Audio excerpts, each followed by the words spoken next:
Jews and Arabs conflict origins. Why are Jews and Arabs always at war? Why is there constant conflict even among Muslim countries? The surprising key to understanding this conflict lies in two biblical figures, Isaac and Ishmael. These two brothers were sons of Abraham. Isaac became the patriarch of the Jewish people, and Ishmael became the patriarch of the Arabs and Muslims. Thousands of years ago, the two brothers had a conflict incredibly similar to the one we see today between Israel and the Muslim world. Yet the Bible doesn't just explain the origin of this conflict, it also reveals how it will end. We'll uncover the only biblical scene where these two brothers reconcile, a scene that, according to scholars, perfectly predicts how this modern-day conflict will finally conclude. Do you know how prophetic signs from patriarchs? This story ends, according to the Bible. There's an ancient Jewish principle called mar automon, lineam, meaning the deeds of the fathers are prophetic signs for their children. In simpler terms, the lives of these patriarchs are not merely historical events. They prophetically foreshadow the future of their descendants. Interestingly, Christianity speaks of a similar idea known as typology, used by the Apostle Paul to reveal future events through the stories of the Old Testament. Scholars have applied these two methods to understand Israel's conflict with Muslim nations, and the results are astonishing.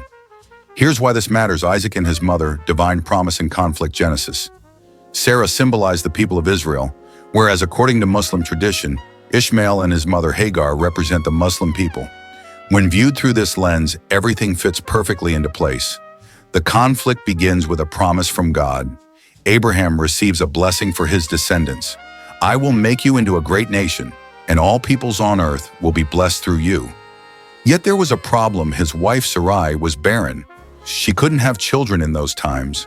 A woman's worth was measured by her ability to bear children, making her infertility an enduring source of shame.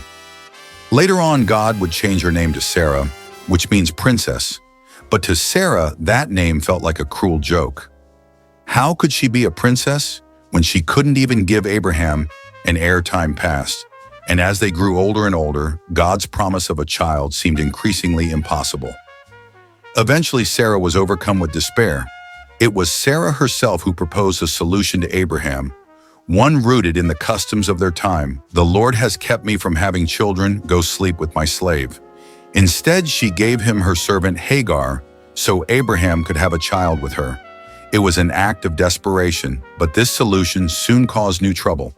Sarah, feeling inferior, began treating Hagar cruelly, pregnant and humiliated. Hagar did the only thing she could do. She ran away into the desert alone. In the vast emptiness, her future seemed hopeless. Yet at the darkest moment, it was not death that found her, but a divine encounter. An angel of the Lord appeared by a spring in the wilderness and spoke directly to her. First, he gave her a command and a blessing. Go back to your mistress and submit to her. I will increase your descendants so much that they will be too numerous to count. Then she named her son. He will be called Ishmael, meaning God hears, because the Lord has heard your suffering. And here Genesis introduces a prophecy that explains our current times, describing Ishmael's character in a way that would forever mark his descendants. He will be a wild donkey of a man. His hand will be against everyone and everyone's hand against him. And he will live in hostility toward all his brothers. Let this sink in for a second. This ancient phrase describes word for word today's headlines. It may sound offensive, but let's not forget that Ishmael was blessed by God. What does being a wild donkey mean? It's not an insult in the ancient world. The wild donkey was the ultimate symbol of untamable freedom, a fiercely independent spirit submitting to no one and roaming freely. This prophecy described a people destined to survive against all odds, but also to live in an almost constant state of conflict. Hagar returned and gave birth to her son, whom Abraham named Ishmael. This child would become the patriarch of the Arab people, from whom Islam would later emerge at last after so many years of waiting. Abraham held in his arms the proof that God's promise was real. Imagine the patriarch's relief and joy. For 13 long years, Ishmael was his only son, his firstborn, the center of his world, and the heir to all his plans in this child. Abraham saw the future of a mighty nation. The prophecy described Ishmael as a wild donkey, a fiercely independent spirit difficult to tame today. Many see this trait in the pride and resilience of Arab nations, yet the prophecy had two sides. It also warned that his hand would be against everyone and everyone's hand against him tragically. This prediction of endless conflict resonates on two painfully evident fronts today. The prophecy wasn't limited to external enemies. The history of the Islamic world has been marked by deep internal divisions, notably between the Sunni and Shia branches. Modern wars like those in Syria or Yemen are tragic examples of this struggle between brothers, echoing the warning that Ishmael's hostility would be directed against everyone, including his own. But the prophecy clarifies even more precisely the roots. The conflict explodes of conflict with Israel. When Isaac is born, years had passed. Sarah was now 90 and had lost all hope in God's promise. She had resigned herself to her legacy, continuing through Ishmael. She felt God had abandoned her. But suddenly, one day, three mysterious visitors appeared at Abraham's tent as 99-year-old Abraham offered them hospitality. One of them gave him incredible news. "I will surely return to you, and Sarah, your wife, will have a son." Sarah heard the conversation from inside the tent and laughed. It wasn't a laugh of joy, but of bitter disbelief. She no longer dared to hope. Abraham's reaction was also surprising when God confirmed that the covenant would come through this new son. His first thought was for Ishmael. Instead of celebrating, he pleaded with God anxiously, "If only Ishmael might live under your blessing." This was the reaction of a heartbroken father who loved his first son and feared the conflict that was coming. Despite everything, God kept his word. Sarah gave birth to a son, and Abraham named him Isaac, which in Hebrew means he will laugh. This name would forever remember the laughter of disbelief from his parents. For a time there was joy in the camp, but tension was growing. The conflict erupted during Isaac's weaning celebration.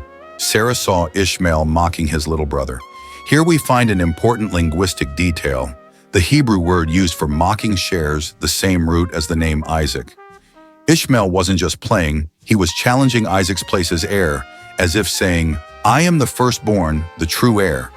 For Sarah, this was the last straw. Her reaction was swift as she demanded Abraham, "Get rid of that slave woman and her son, for that woman's son will never share in the inheritance with my son Isaac." The Bible says, this deeply troubled Abraham because of his love for his son. His heart was broken. God told him to listen to Sarah, but also promised to make Ishmael into a great nation. Though it pained him, Abraham obeyed. The next morning he gave bread and water to Hagar and Ishmael and sent them into the desert. That farewell marked the physical separation that confirmed the beginning of a spiritual divide. A father had to choose between his children. Abraham's anguish in casting out his son Ishmael reflects the historical wounds both peoples carry today for many Muslim countries. And Palestinians, Israel's creation in 1948, and the displacement of their people was a catastrophe. They refer to it as Nakba. This catastrophe is the modern version of Hagar and Ishmael's expulsion into the wilderness. God himself had promised Abraham to bless Ishmael after hearing the patriarch's devotion to him. Suddenly, a baby is born, and overnight his future vanishes. Isaac's birth didn't mean sharing the inheritance. It meant losing everything. This isn't about simple jealousy for Ishmael. Isaac's existence meant the erasure of his own identity. We see the parallel today. Israel's existence is interpreted as an erasure of the Muslim identity in surrounding countries. Sarah's demand that son cannot inherit alongside mine echoes in today's most radical speeches. For instance, when Iranian leaders call for Israel's destruction, a text cited in Iran statutes includes a saying attributed to the Prophet Muhammad, which calls for violence. This saying, called a hadith, claims that the final hour will not come unless the Muslims will fight against the Jews, and the Muslims would kill them until the Jews would hide themselves behind a stone or a tree, and a stone or a tree would say, "Muslim, there is a Jew behind me, come and kill him." But this hadith, referenced in the charter of the Palestinian political authority known as Hamas, continues in an even more revealing way. The text adds that all rocks and trees will betray the Jews, with the exception of the boxthorn tree tradition. Associates of the boxthorn with the Jewish tree a few years ago, an imam in Palestine cited this same hadith during an event. He claimed that Jews know about this prophecy and for this very reason are planting thousands of boxthorn trees in their settlements, to have places to hide when the time comes, despite the painful separation between Isaac representing Israel and Ishmael representing the Arab peoples. God had a plan for both, but the plans were covenant exclusivity to Isaac. Different to understand why Ishmael's blessing differs from Isaac's, one must first understand the most important aspect of this story, the covenant with God, and most importantly, only Isaac received the covenant. A covenant is more profound than just a promise. It is a binding commitment, a sacred and special relationship between God and a chosen people. Through this covenant, God promised Abraham a unique relationship, and through Abraham, blessings that would flow to all his descendants. But why Isaac and not Ishmael the firstborn? The answer is a divine choice that we cannot understand, and God is very explicit about this. Yes, but your wife Sarah will bear you a son, and you will call him Isaac. I will establish my covenant with him as an everlasting covenant for his descendants after him. Later he reaffirms it because it is through Isaac that your offspring will be reckoned. This decision establishes a central idea in the Bible. Divine election is not based on human merit or order. Ishmael was born from Sarah and Abraham's human plan and effort. Isaac, however, was born from a miracle from God's direct intervention in two elderly and barren bodies. The spiritual covenant is tied to the miracle. Not the human plan, Ishmael receives a blessing of worldly greatness. Isaac receives the covenant to be part of God's sacred history. The concept of being the covenant people and the chosen people has been the core of Jewish identity throughout history. It has been a source of pride. It has been the source of their survival, and at the same time a cause of conflict with a world that often rejects this idea. But God makes it clear that although Ishmael isn't the son of the covenant, he's not beyond his care before the expulsion when Abraham pleads for his firstborn son. God responds directly with a promise of greatness. As for Ishmael, I have heard you, behold, I will bless him and make him fruitful and multiply him. Exceedingly, this promise is dramatically fulfilled in the desert after Hagar and Ishmael are cast out from Abraham's camp. When Hagar and young Ishmael are about to die of thirst, an angel of God intervenes. Not only does he show them a well of water to save their lives, but he repeats the blessing. Do not be afraid, for God has heard the voice of the boy. I will make him into a great nation. Ishmael's blessing is one of earthly greatness, while Isaac is promised a spiritual covenant. Ishmael is promised power, descendants, and territory. He becomes father to 12 princes, paralleling Jacob's 12 sons, who would form the 12 tribes of Israel. Some see the fulfillment of this Isaac and Ishmael's role in Islam, promise in the rise and expansion of the Arab peoples. Arabs, throughout the centuries, have developed great empires, a rich culture, and enormous global influence. But surprisingly, the Quran and Torah have different versions of Abraham's life. The struggle between Abraham's sons continued after their separation in the sacred texts. The fight for inheritance became a battle over who told God's true story. Islam firmly states that previous sacred texts, like the Jewish Torah, were altered by people over time. This is why the Quran presents itself as God's final and correct message in the Bible. Abraham's greatest test of faith comes when God asks him to sacrifice his son Isaac. It's a pivotal moment that seals the covenant. But in Islam, the story changes completely. Islamic tradition says that the son Abraham was going to sacrifice wasn't Isaac, but Ishmael. What's the reason for this change? Why is it so important? Because being the son of the sacrifice makes you the most significant spiritual heir by placing Ishmael in this role. Islam makes him the protagonist of the greatest act of faith.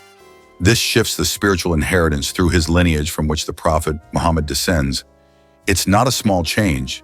It's a way of claiming that the true covenant inheritance belongs to them. A curious detail is that the Quran doesn't name the son of the sacrifice, but Islamic scholars identified him as Ishmael. This creates a major difference. Judaism and Christianity continue the story through Isaac.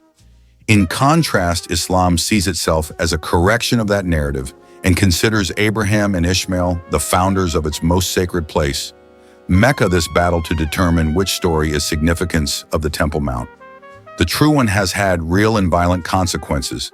The fight over sacred sites in Jerusalem is the perfect example.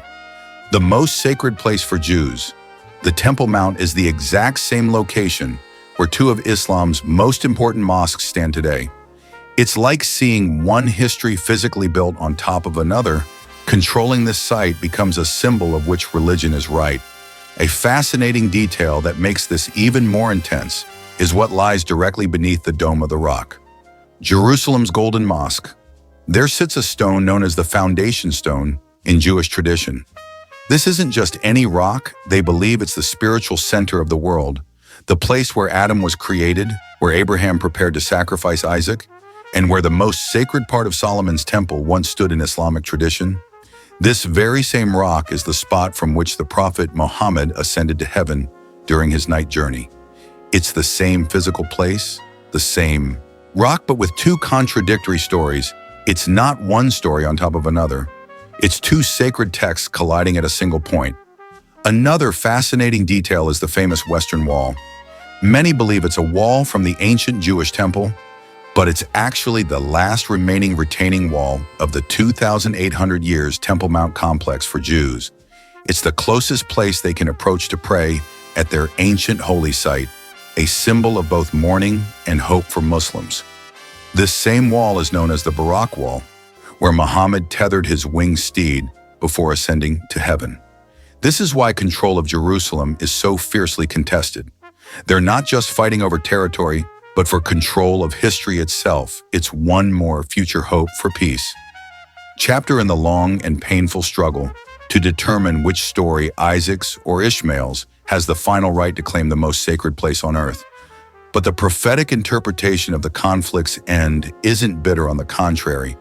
Though it may seem impossible, reconciliation exists after all the history of conflict.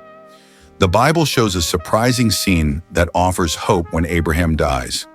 The text says something crucial, and his sons Isaac and Ishmael buried him after decades apart without speaking.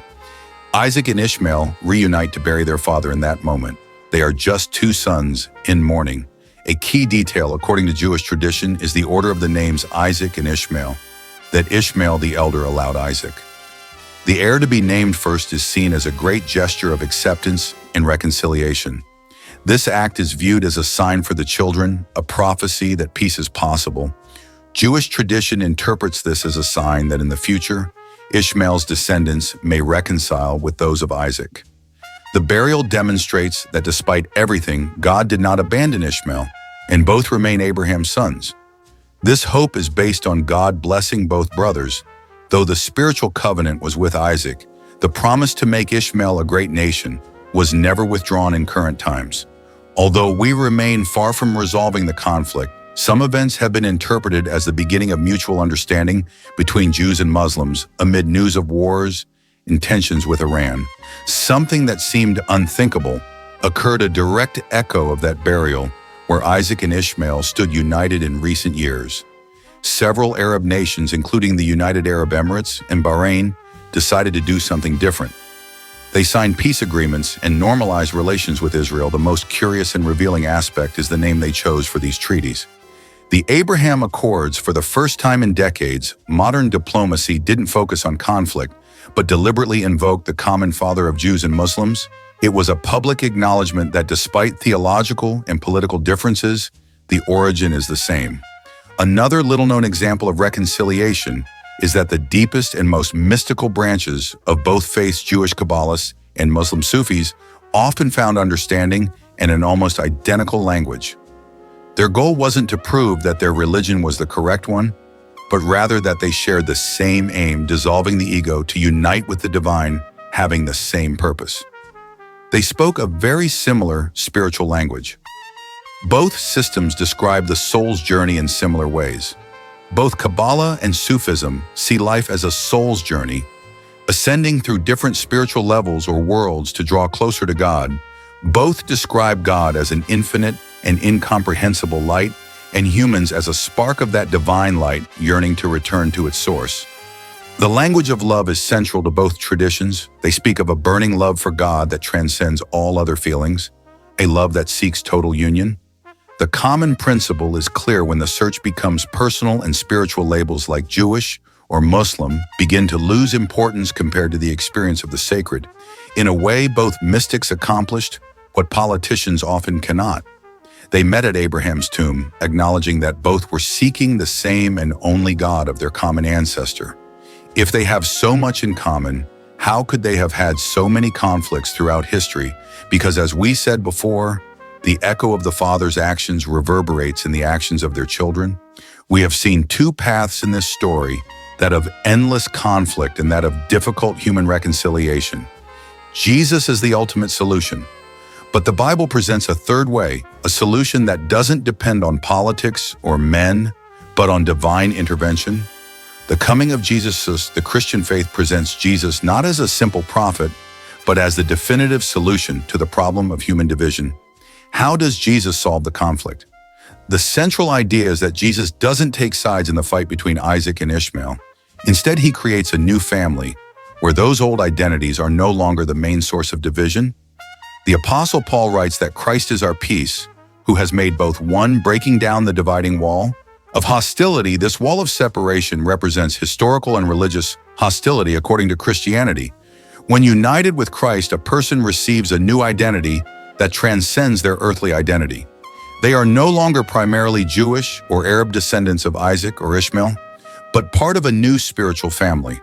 When does this reconciliation occur? This is a crucial question according to this view. Reconciliation has two stages. The first happens in current times. Peace and unity begin now in the hearts of people who accept this path. It manifests in communities of believers from Arab and Jewish backgrounds who, despite the political conflicts surrounding them, already live as brothers in faith, demonstrating that overcoming division is possible. However, the complete and final solution to the conflict on a global level is seen as a future event. The Bible teaches that this will be fully accomplished with the return of Jesus. Known as the second coming, at that time, he will establish a definitive and lasting peace on earth. How will Jesus do this? The Bible explains that this peace is achieved by creating a new humanity. The Apostle Paul, in a passage reflecting the idea of tearing down walls of hostility mentioned in the sources, explains that Christ came to abolish enmity to create in himself one new humanity, out of the two, thus making peace. This hope connects with ancient messianic prophecies that appear in the Old Testament and speak of a future time when the wolf will dwell with the lamb and they will not harm or destroy on all my holy mountain. But this isn't the only prophecy that speaks of Christ as the one who resolves the conflict between Jews and Muslims. The prophecy of the Prince of Peace, also from Isaiah, is key to understanding the solution that Christianity proposes. This title means that Jesus' primary mission wasn't to be an earthly king who would win wars, but rather to bring inner and spiritual peace. For unto us a child is born, unto us a son is given, and the government shall rest upon his shoulders, and he shall be called these names: Everlasting Father, Prince of Peace. His government and peace will extend without end to break the cycle of hatred that began with Ishmael and Isaac. Jesus introduces a principle that is a true spiritual revolution, an idea that goes against all Jewish and Muslim logic: love your enemies and pray for those who persecute you. Which path will Abraham's children choose, the desert of hostility or unity at their father's tomb? Leave your unity versus hostility among Abraham's children. Opinion in the comments. If these passages interested you, get ready, because what you've just seen is only Islamic perspectives on Jesus. The beginning, Islam also narrates the life of Jesus, but differently than Christianity, and the differences are shocking. Click on the video on screen to discover the differences between Jesus portrayed in Islam and Jesus in Christianity. Understanding these differences is key to comprehending the worldview of Muslims compared to Christians. Click on screen. You can't miss it.